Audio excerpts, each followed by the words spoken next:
Hola, hoy vamos a sumergirnos en un análisis que es francamente fascinante, la evolución de la aromaterapia. Vamos a ver cómo algo que empezó hace milenios como, rituales básicos de supervivencia usando plantas enteras, acabó convirtiéndose paso a paso en una ciencia molecular increíblemente rigurosa.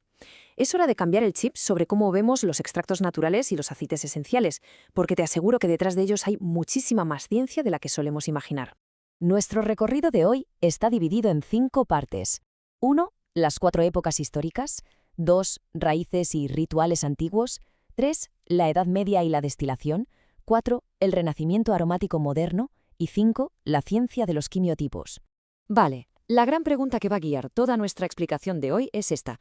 ¿Cómo es posible que la simple quema de unas hojas hace 40.000 años haya evolucionado hasta convertirse en una ciencia molecular exacta? Que es un salto gigante, ¿verdad? Descubrir exactamente cómo ocurrió esto es verdaderamente cautivador. Vamos a ello. Empezamos por la sección 1, las 4 épocas históricas.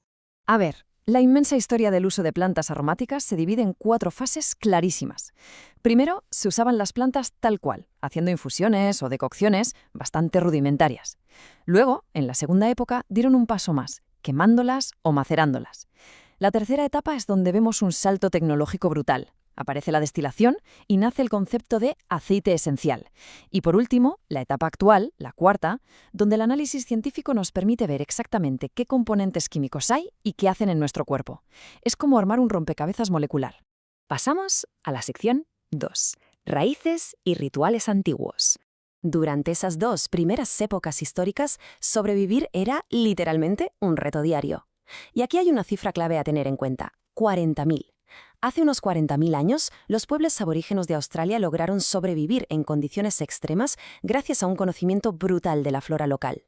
Usaban muchísimo las hojas de la Melaleuca alternifolia, lo que hoy conocemos como el árbol del té. Y fíjate, el aceite esencial de esta planta acabaría teniendo una importancia monumental más adelante. Si damos un pequeño salto en el tiempo, vemos algo rarísimo y fascinante a nivel global. Civilizaciones que no tenían ningún contacto aparente entre sí empezaron a usar compuestos aromáticos al mismo tiempo para curar y frenar epidemias. Alrededor del 3500 a.C., en China ya quemaban incienso junto al río Amarillo. Por el 3000 a.C., en la India, la medicina ayurveda recomendaba cilantro y albahaca sagrada a tope. En esa misma época, los egipcios creaban una mezcla súper compleja, el kifi, para desinfectar y embalsamar.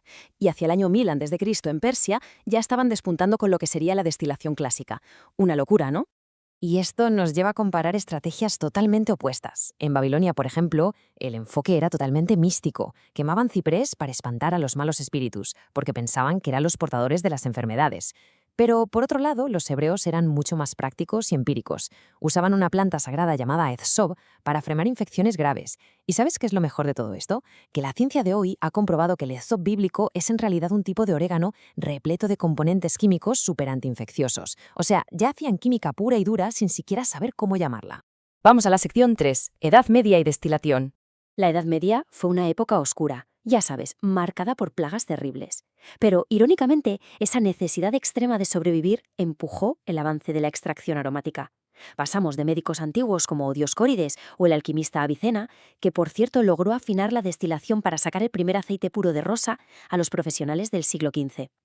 Estos boticarios europeos llegaron a estar tan súper especializados que hasta se inventaron un título para ellos mismos, los aromaceri. Y gracias a la imprenta recién nacida, sus conocimientos sobre destilación se esparcieron como la pólvora. De hecho, justo de esta época tan oscura sale una anécdota alucinante.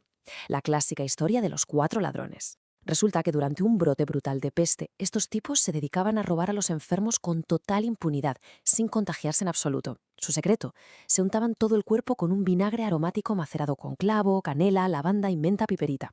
Hoy, la ciencia nos dice que esos ingredientes están llenos de moléculas antibacterianas. Funcionaba tan increíblemente bien que este remedio se quedó inscrito en el códice farmacéutico hasta principios del siglo XX. Increíble, pero cierto. Entramos en la sección 4, el Renacimiento aromático moderno. Con la llegada de la revolución industrial, el mundo se centró en la química sintética y las plantas quedaron un poco en el olvido. Hasta que hubo un accidente, literal. Hablamos de una explosión. En 1928, el investigador francés René Maurice Gattefossé se quemó gravemente la mano en su laboratorio. Actuando por puro instinto, metió la mano en lo primero que vio, un recipiente enorme de aceite esencial de lavanda. Lo que pasó después le dejó sin palabras. Observó una curación ultra rápida, sin infecciones y sin cicatrices visibles. Fue este accidente exacto el detonante para que él mismo inventara y oficializara la palabra aromaterapia. A partir de aquel incidente, el avance fue a un ritmo de vértigo, sobre todo en Francia. Gattefossé fue el primero en establecer cómo la estructura química de estos aceites se relacionaba con su efecto en el cuerpo. Luego, el farmacéutico Sebelingen amplió esto a la veterinaria. Más adelante, el cirujano militar Jean Valnet demostró en las trincheras la tremenda eficacia de los aceites aplicándolos en los propios soldados del campo de batalla, hasta que finalmente Penot y Lefranchon dotaron a todo este campo de un marco científico totalmente estructurado. Era exactamente lo que faltaba para que la medicina contemporánea lo tomara en serio. Y así llegamos a la sección 5, y diría que la más importante, la ciencia de los quimiotipos. Aquí es donde dejamos atrás los remedios empíricos y entramos en la ciencia molecular dura y exacta. El concepto rey aquí es el quimiotipo. Básicamente es una clasificación química y botánica que nos dice cuál es la molécula que manda, la más prevalente dentro de un aceite esencial. ¿Y por qué esto es absolutamente crucial?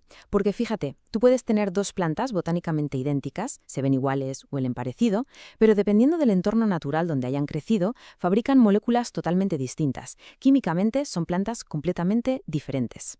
La precisión en este punto no es ninguna broma. Fíjate en esta tabla sobre el tomillo común, el Thymus vulgaris. Si extraemos aceite de un tomillo con quimiotipo timol, tendremos un desinfectante fuertísimo, pero cuidado, porque es dermocáustico y te puede quemar la piel. En cambio, si ese mismo tomillo tiene el quimiotipo tuyanol, sigue matando bacterias igual de bien, pero resulta inofensivo para la piel y hasta estimula las células del hígado. O sea, usar la planta exacta sin conocer su quimiotipo puede darte resultados drásticamente diferentes. Y lo mismo pasa con el romero, el Rosmarinus officinalis. Un romero de quimiotipo alcanfor tiene propiedades formidables para relajar los músculos y bajar la inflamación. Pero el quimiotipo cineol es excelente como expectorante si tienes un problema respiratorio. Intentad usar el romero relajante muscular para tratar una tos solo porque en el bote pone romero, simplemente no tiene ningún sentido. Desafiaría toda la lógica científica que acabamos de ver. Entonces, ¿qué nos llevamos de todo esto? El mensaje es súper claro. Los aceites esenciales no son pociones mágicas, ni simples, ni todos iguales. Son combinaciones moleculares de muy alta precisión. Si ignoramos la existencia de los quimiotipos, estamos provocando una confusión peligrosa que básicamente nos retrocede 100 años a una era precientífica. Entender que cada planta tiene su propio perfil molecular exacto es el único camino viable en la medicina moderna. Para cerrar nuestra explicación de hoy, quiero dejarte pensando en una cosa. Sabiendo que los antiguos, al quemar simples ramas de orégano, estaban utilizando química antiinfecciosa de primer nivel sin saberlo, cabe preguntarse, ¿qué otros remedios empíricos y tradicionales están ahí fuera, ahora mismo, esperando en silencio a que la ciencia moderna termine de revelar sus profundos secretos químicos? El puente entre la sabiduría del pasado y el laboratorio del futuro no ha hecho más que empezar. Muchas gracias por acompañarnos en este viaje.